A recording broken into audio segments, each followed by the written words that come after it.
Assalamualaikum warahmatullahi wabarakatuh.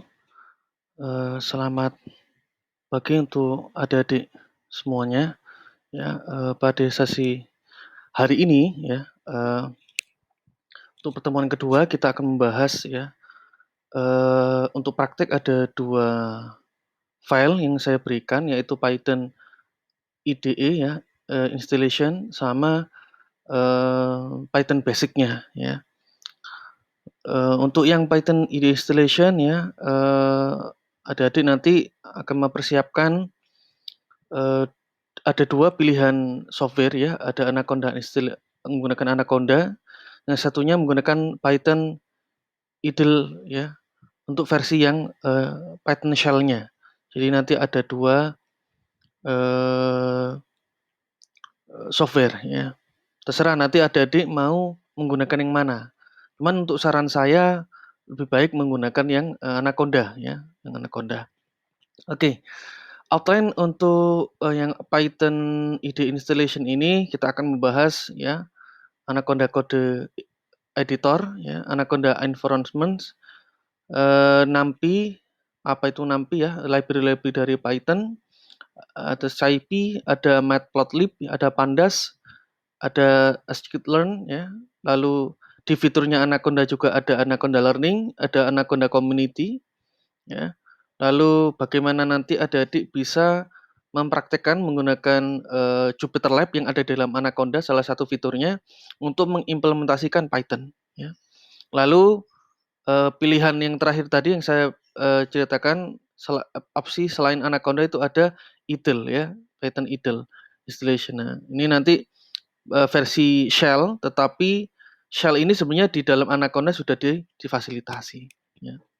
Ini sebagai pengenalan saja. Nah, di Anaconda installation, yang bisa saya jelaskan di sini nanti adik-adik bisa baca lebih detailnya seperti apa ya. Yang pertama tentu kunjungi dulu ya ke Anaconda, nanti sesuaikan, biasanya mereka akan mengenali software, OS yang kita gunakan ya. Jadi nanti misal adik-adik ada yang menggunakan laptop, OS Windows ya, atau, Linux atau Mac OS ya, itu tergantung. Lalu kalau sudah nanti di-download saja ya. Ini akan di-redirect ya, pilihannya ke Windows, Mac OS, sama Linux silakan nanti dipilih. Nanti dipilih yang 64 bit ya, 64 bit ya, graphical installer sekitar 462 MB kalau saya, nanti adik-adik bisa menyesuaikan.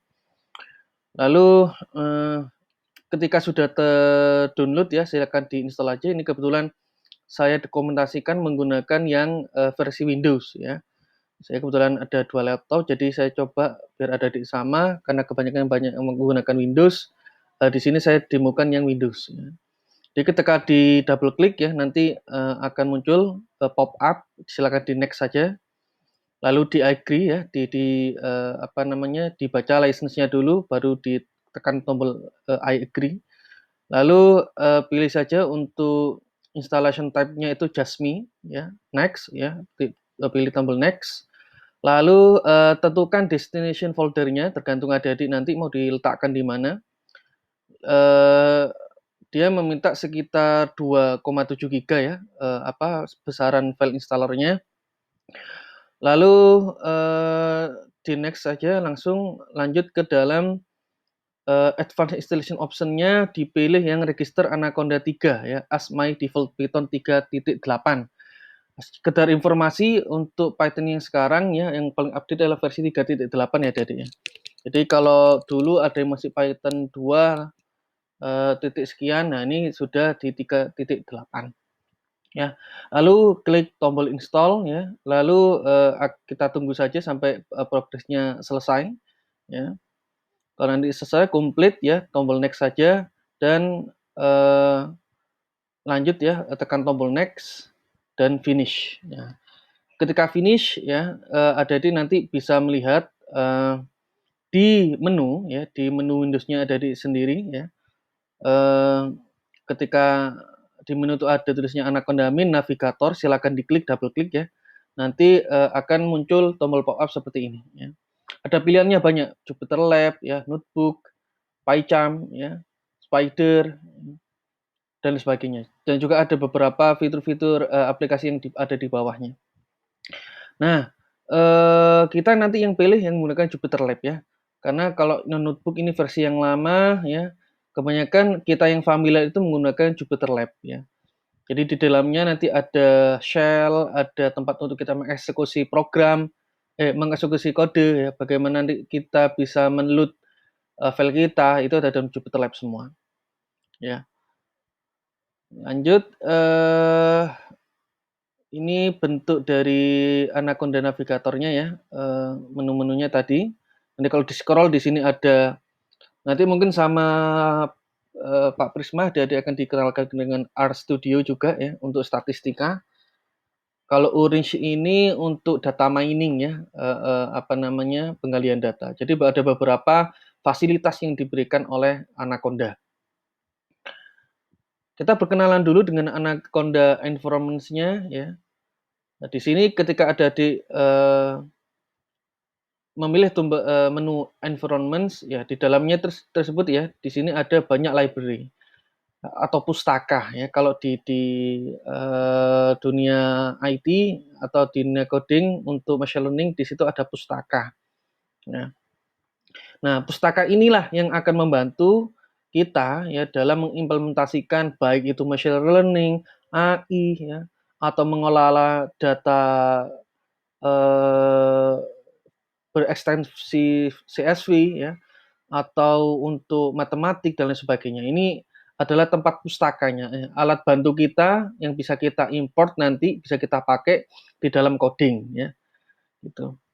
Jadi ada banyak pilihan di situ, ada yang installed, ada yang not installed, ada yang updatable, dan ada yang selected atau dan juga all. Yang installed ini berarti pustaka-pustaka apa saja yang sudah terinstall di dalam Anaconda Navigator itu atau di Python-nya. Yang not installed ini ada listnya, tetapi itu belum checklist ya, belum terinstall. Jadi harus diinstal kalau memang di sini ada list yang belum terinstall. Lalu kalau memang di situ yang ada library yang sudah installed tetapi dia minta updateable, berarti ini bisa diupdate sama adik-adik nanti. Bisa diupdate karena versinya bisa jadi sudah berkembang. Ya. Lalu kalau selected berarti kita memilih mana saja yang mau entah mau di uninstall atau mau yang di select ya, dipilih dan sebagainya. Nah, ini mungkin saya perkenalan dikit ya, NumPy library ya. Ini adalah saya ceritakan sedikit saja beberapa library yang sering digunakan di dalam Python ya. Pertama ada NumPy, Numeric Python. Ya. Artinya di Numeric Python ini adalah memanfaatkan library matematika untuk bekerja ya menggunakan data array. Nah, data array atau apa? Nanti kami kenalkan. Intinya array itu adalah semacam list ya atau kumpulan dari item-item ya, angka-angka di dalam satu variabel ya, dan biasanya ditandai dengan kurung siku ya. Semacam bracket ya, atau kurung kurawal tetapi bentuknya square ya. Jadi nanti yang berhubungan dengan angka-angka itu kita akan menggunakan library Numeric Python ya. Nanti ada berkenaan dengan matriks, fungsi itu apa, nah itu di dalam Numeric Python ya. Nanti cara installnya ketika bekerja di dalam Anaconda itu tinggal ini perintahnya ya. Karena bisa jadi ada yang belum terinstall ya, jadi harus diinstal dulu di dalam shell nanti, jadi diberikan tanda seru pip install numpy gitu ya. Untuk memanfaatkan numpy ini baru kita harus mengimport dulu. Import numpy as np. Nah, ini istilahnya dialiaskan. Karena bisa jadi ketika coding kan agak kepanjangan ya menulis numpy. Maka kita bisa menyingkatkan menjadi np ya, numeric Python. Untuk lebihnya adik-adik nanti bisa melihat di dokumentasi ya. Ada dokumentasinya, kalau ingin belajar lebih ada di sini. Ada lagi juga SciPy ya. SciPy itu library juga untuk matematik tapi arahnya lebih ke statistika. untuk optimasi sinyal dan gambar juga ya. Jadi kalau adik-adik punya data sinyal, punya data gambar, itu bisa diproses oleh SciPy ya. Mungkin nanti misalnya saya punya pola suara, saya keluarkan dengan suara saya, ya saya ekstrak dalam Python ya dia akan muncul nanti ya, akan muncul bentuk sinyal suaranya seperti apa gitu. Gambar juga gitu, nanti gambar bisa diekstrak ya. Jadi gambar itu komposisinya apa, apakah ada RGB-nya gitu ya, red, green, blue, misal dari komposisi warnanya, atau CMYK ya, dan sebagainya. Itu ada di SciPy. Dan SciPy ini untuk scientific computing ya, untuk scientific computing dan juga technical computing. Ini salah satu cara installnya. Kalau memang belum terinstall, tanda seru ya, pip install ya SciPy. Gitu. Ini cara manggilnya. Ini nanti tergantung ya, nanti saya ajarkan beberapa library yang sering digunakan. Ya. Matplotlib ya, satu lagi Matplotlib ini untuk memvisualisasikan ya, memvisualisasikan data-data kita yang masih bentuknya misal dalam bentuk tabel, masih berupa angka-angka, itu bisa diplot menjadi diagram ya, atau nanti line chart, bar chart ya, atau pie chart ya, diagram bar, diagram garis, diagram kue dan sebagainya. Ini bisa digunakan nanti. Sama juga nanti caranya adalah pip install matplotlib. Tapi nanti bisa diperiksa di environment apakah matplotlib ini sudah terinstall atau belum. Tapi secara default harusnya sudah terinstall ya.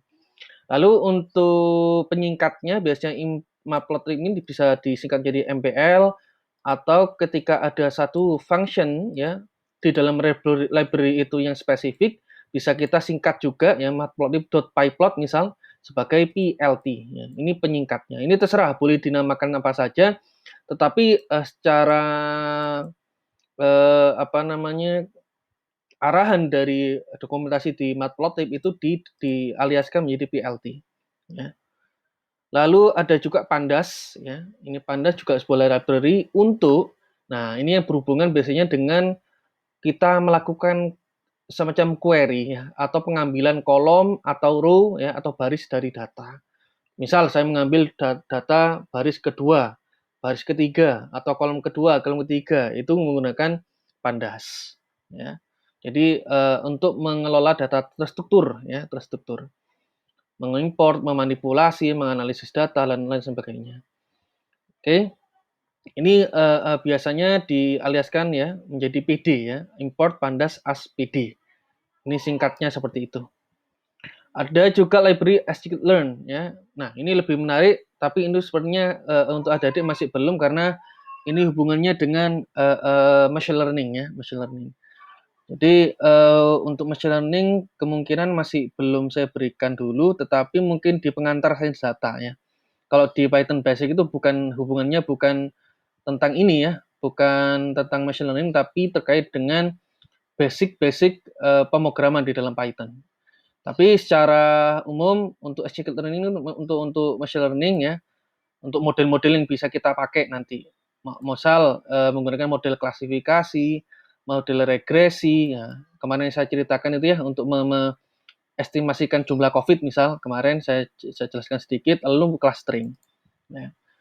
Ini juga sama, package-nya namanya scikit-learn. Ya. Oke, lanjut Anaconda Learning. Di sini adik-adik nanti bisa belajar ya. Tersedia modul-modul pembelajaran yang gratis di sini. Mau belajar Python tutorial atau SCP-nya atau Matplotlib dan sebagainya, ini banyak sekali tutorial yang diberikan gratis oleh Anaconda. Ya. Lalu ada Anaconda Community ya. Di sini ada komunitasnya. Kalau adik-adik pengen lihat event, forum, sosial ya, dan isu-isu yang berkaitan dengan Python itu nanti bisa dipilih ke menu Community. Oke. Ini sebagai contoh ya di Python Programming with Jupyter Lab ya. Bisa dilihat untuk mengeksekusi dipilih saja Jupyter Lab ya, di launch. Nanti akan redirect ya, jangan bingung kalau dia pindah home. nanti dia akan pindah dari ke browser. Nah, di browser di sini nggak tahu nanti defaultnya apakah ke Chrome atau ke Firefox, ya, tergantung nanti browsernya adik-adik sekalian. Misal sebagai contoh, ketika muncul ruang kerja seperti ini, pilih saja Python 3, ya, dipilih notebook, diklik, ya. Jadi adik-adik ya, ada banyak pilihan di sini sebenarnya. Tapi yang paling enak untuk pembelajaran itu kita menggunakan Python Notebook, ya. Jadi nanti ekstensinya .ipynb, ya, ipynb, Python Notebook. Apa itu? Nah, ini di dalamnya adik-adik bekerja dengan sebuah shell, ya. Shell di dalam kolom-kolomnya ini bisa kita kodekan script kita, masukkan script kita lalu kita eksekusi. Nah, jadi ada juga yang shell, ya. Di sini ada shell, ada yang konsul, ya. Ini seperti nanti yang idle, ya, seperti yang idle. Tapi orang jarang kalau ini mungkin untuk latihan-latihan otodidak itu mungkin boleh lah. Tapi kalau untuk dokumentasi yang kaitannya agar bisa kita simpan hasil code kita itu ditaruh di notebook, ya. Nanti URL-nya di localhost, ya, di portnya 8888/lab, ya. Nanti akan muncul seperti ini. Bisa di-rename, ya, nanti bisa di-rename. Misal nanti muncul, ya, biasanya muncul, ya, untitled.ipynb. Nanti di-rename saja, sesuaikan, misal dinamai tes. Nah, di sini adik-adik bisa memasukkan script, ya, memasukkan kode Python-nya, misal print hello world gitu, ya, hello world di dalam shell ini. Nanti dieksekusi aja, ya, dieksekusi run, ini ada tombol eksekusinya, nanti dia akan mengeluarkan output, ya, output berupa string. Karena ini berupa string yang akan keluar hello world. Kalau adik-adik mengeluarkan mengoutputkan variabel integer, ya, nanti keluarnya integer. Variabel float, ya, float nanti. Tergantung nanti tipe datanya, ya. Tapi hati-hati kalau ini sebagai contoh ada string, jangan memberikan, misal adik-adik nanti mendeklarasikan variabel A sama dengan 1, lalu A diberikan petik di sini. Ya, munculnya bukan 1 tetapi A nanti, ya. Nanti saya ajarkan. Jadi hati-hati ketika mengeksekusi sebuah kode, ya. Harus sering-sering latihan memang. Oke, ya, lalu ini untuk opsi lain, ya, selain IDE Anaconda, ya. Ini ada idle installation, Python idle bawaannya Python untuk mengeksekusi kode, ya, menggunakan shell. Nah, ini silakan di-download nanti versinya 3.8.5, lalu ya, install biasa aja, ya. Ini kebetulan saya demokan untuk yang di macOS. Silakan diklik continue, ya, dibaca ritmenya, dibaca installation-nya, license-nya, lalu dialokasikan, ya, lokasi tempat instalasinya. Nanti ini akan mengambil kapasitasnya nanti ngambil 116 MB, ya. Lalu kalau sudah di-close saja. Nanti kalau ketemu ini muncul pop-up yang menunjukkan path, ya, path tempat interpreternya, ya, dibiarkan saja. Karena di sini adalah tempat package-nya adik-adik nanti bisa terinstall, ya, di sini semua, ya.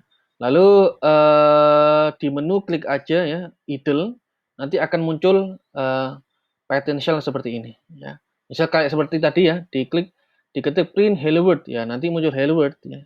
Muncul hello world. Tapi ini berbasiskan shell. Jadi kalau ada ngoding di sini, script di sini, ya hilang nanti kalau enggak tidak disimpan, ya. Ini sifatnya temporary. Oke, ya, itu dulu untuk Python, ya, pengantar Python IDE installation-nya silakan diinstal dulu sebelum kita nanti masuk ke materi Python basic-nya, ya, untuk hari ini. Oke, terima kasih.